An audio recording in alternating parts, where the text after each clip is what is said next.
ప్రభునందు ప్రియమైన దేవుని బిడ్డారా, ప్రభువైన యేసు నామమున మీకు శుభములు. జీవముగల దేవుని కృపావర్షం మీపై సమృద్ధిగా కురియునుగాక.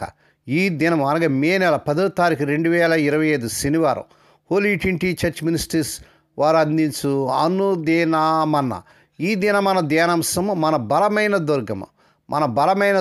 దేవుని వాక్యం చదువుకుందాం అండి. సామెతల గ్రంథం 18వ అధ్యాయం 10వ వచనం. యెహోవా నామం బలమైన దుర్గము, నీతిమంతుడు అందులోనికి పరిగెత్తి వచ్చి సురక్షితంగా ఉండను. దేవుడు తన పరిశుద్ధ వాక్యం దీవించునుగాక. దేవుని బిడ్డలారా, మనం నమ్మిన దేవుని నామం బలమైనది, అది దుర్గం వంటిది. పూర్వం రాజుల కాలంలో పెద్ద పెద్ద ఎత్తైన దుర్భేద్యమైన కోటగోడలు కట్టేవారు. ఆ శత్రువులు ప్రవేశించిన వీలు లేకుండా కట్టేవారు. ఎత్తుగాను వెడపుగాను బలముగాను కట్టేవారు. పరిశుద్ధ బైబిల్లో కూడా అనేక మంది రాజులు ఇట్టి కోటగోడలను దుర్గం నిర్మించినట్లుంది. దానిలో నివసించేవాడు సురక్షితంగా ఉంటాడు. అయితే అవి భౌతికమైనవి, మనుషుల చేత నిర్మించబడినవి. అయితే మనం నమ్మిన దేవుడు అంతకంటే ఎన్నో రెట్లు బలమైన దుర్గం వంటివాడు. ఎవరైనా ఆయన నమ్మి ఆయనలోనికి వచ్చి ఆశ్రయం పొందితే సురక్షితంగా ఉండగలరు. కారణం, శత్రువు అక్కడికి రాలేడు. ఆ దుర్గంలోకి వచ్చిన వాడు దేవుని చేతిలో ఉన్నట్టే. ఆయన చేతిలోని దాన్ని ఎవరూ తీసుకొనలేరు. యెషయా గ్రంథం 49వ అధ్యాయం 15 వచనం, ద్వితీయోపదేశ కాండం 32వ అధ్యాయం 39 వచనాలు దయచేసి చదవండి. నా చేతి నుండి విడిపించేవాడు ఎవడూ లేడు. అయితే ఆ దుర్గమునికి ఏ మనుషుడైనను పరుగెత్తుకొని రావాలి. అలా త్వరపడి వచ్చేవాడు నీతిమంతుడు అవుతాడు. నువ్వు ఆలస్యం చేస్తే ఈ లోపు నీ జీవితం ఏమవుతుందో తెలియదు. త్వరపడి వస్తే మంచిది, నువ్వు సురక్షితంగా ఉండగలవు. కీర్తన 91 కీర్తన 1-7 వచనాల్లో, మహోన్నతిని చాటు నివసించేవాడి సర్వశక్తిని నీడను విశ్రమించేవాడు. ఆయనే నా ఆశ్రయం, నా కోట, నా దేవుడు అంటాడు భక్తుడు. ఆ కోటలో లేదా ఆ దుర్గములోకి పరిగెత్తి వచ్చినవాడు వేటకాడైన సాతాను ఉరి నుండి రక్షింపబడతాడు. దేవునికి స్తోత్రం కలుగును గాక. ఆయన రెక్కల కింద నీకు ఆశ్రయం కలుగును. ఆ రెక్కలతో నిన్ను కప్పును. ఏ భయం కలగదు. బాణం, తెగులు, రోగాలకు నువ్వు భయపడకుందు. ఎంతమందికైనా నీ ప్రక్కన ఉన్నవారికి కీడు కలగవచ్చు, కానీ అపాయం నీ యొద్దకు రాదు. దేవునికి స్తోత్రం కలుగును గాక. ఆయన నీకు నివాస స్థలముగా ఉంటాడు. అపాయం నీ యొద్దకు రాదు. ఏ తెగులు నీ గుడారం సమీపించదు. శ్రమల కాలమున నీ పాదములు రాయి తగలకుండా దేవదూతలు నిన్ను కాపాడుతారు. ఎందుకంటే కీర్తన గ్రంథం 34 కీర్తన 7వ వచనంలో, యెహోవా యందు భయభక్తులు గల వారి చుట్టూ ఆయన దూత కావు నుండి ఆయన రక్షించును. దేవుని బిడ్డ, ఏ శ్రమలో ఉన్నావో, ఏ కష్టంలో ఉన్నావో, ఏ సమస్యలో ఉన్నావో, ఏ ఆర్థిక ఇబ్బందులో ఉన్నావో, నేడే యెహోవా నామం బలమైన దుర్గం. ఈ దుర్గములోకి రా, ఈ ఆశ్రయములోకి రా. దేవుని బిడ్డ, నీ గొప్ప విడుదల ప్రభు ఇస్తాడు. దేవుని స్తోత్రములు గాక. అతడు నా నామం ఎరిగిన వాడు కనుక అతను గనపరుస్తాను. ఆయన మొరపెడితే నేను వింటానని ప్రభు అంటున్నాడు. శ్రమ వచ్చినా తోడై ఉంటాను, దీర్ఘావిస్తాను అని ప్రభు చెప్తున్నాడు. దేవుని బిడ్డ, మీరు నా రక్షణ చూపిస్తానంటున్నాడు. నీవు ఆ బలమైన దుర్గము దేవుని సన్నిధికి వస్తే ఇన్ని మేళ్ళు, ఇన్ని వాగ్దానాలు ప్రభు నీకు కలుగుతాయని వాగ్దానం చేస్తున్నాడు.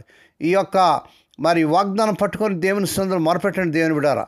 అందుకే ఆయన సన్నిధిలోకి నీవు పరిగెత్తుకొని రావాలి. ఇదిగో ఇదే అనుకూల సమయం, ఇదే రక్షణ దినం అంటాడు. 2 కొరింథీయులకు రాసిన పత్రిక 6వ అధ్యాయం 7వ వచనం. దేవుని సన్నిధి అయినటువంటి దుర్గంలోకి వచ్చేవారికి కలిగే మేళ్లు మనం చూస్తాం.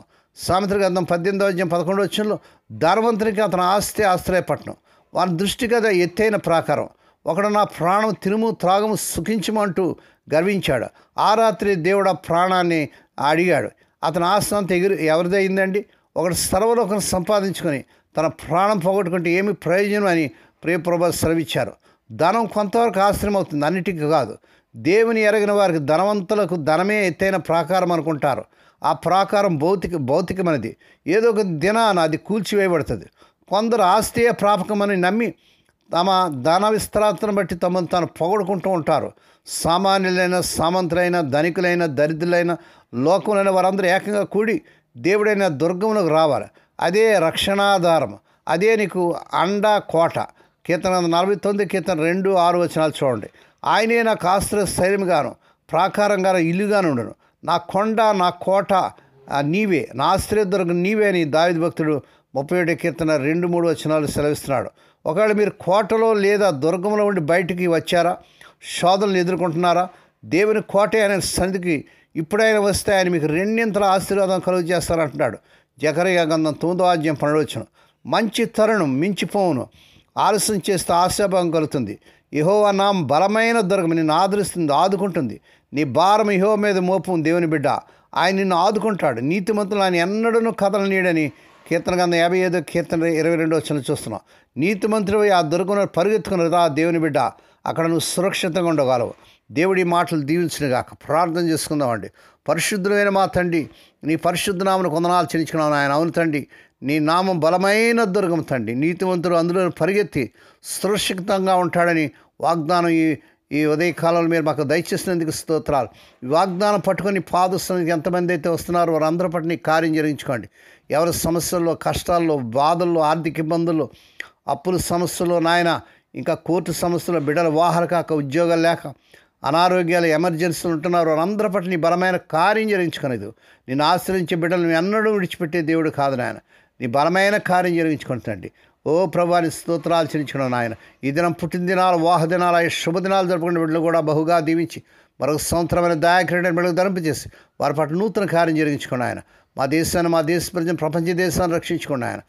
ఎక్కడ చూసినా యుద్ధ వాతావరణం కనబడుతుండగా నాయన యుద్ధాన్ని ఆపి మా దేశంలో, ప్రపంచ దేశంలో నెమ్మది సమాధానం దయచేయండి. ఈ దినమంతట్లోని బిడ్డల చుట్టూ మీరు రక్తం చేయండి. హోలీ ట్వంటీ చర్చ్ మినిస్ట్రీస్ ద్వారా మారుమూల గ్రామంలో మురికి వాళ్ళు, ఆయా రాష్ట్రాల్లో జరుగుతున్న పరిచయం దీవించి నీ దీనదాస్తులను, దాస్తులను, విధవరాలను, దిక్కులేని బిడ్డలను, తల్లి లేని బిడ్డలను జ్ఞాపకం చేసుకున్న వారి ప్రతి అవసరం తీర్చమని ఈ దినమంతట్లో నీ కృపాహస్తులను బిడ్డను అప్పగించుకుంటూ యేసయ్య పరిశుద్ధ నామమున స్తుతించి ఘనపరిచి వేడుకొని ప్రార్థిస్తున్నాం తండ్రి. ఆమేన్. మన ప్రభువైన యేసుక్రీస్తు వారి కృప, తండ్రి అయిన దేవుని ప్రేమ, పరిశుద్ధాత్మ దేవుని కన్నుని సహవాసము సదాకాలం మీకు తోడేండి నడిపించి బలపరచును గాక. ఆమేన్.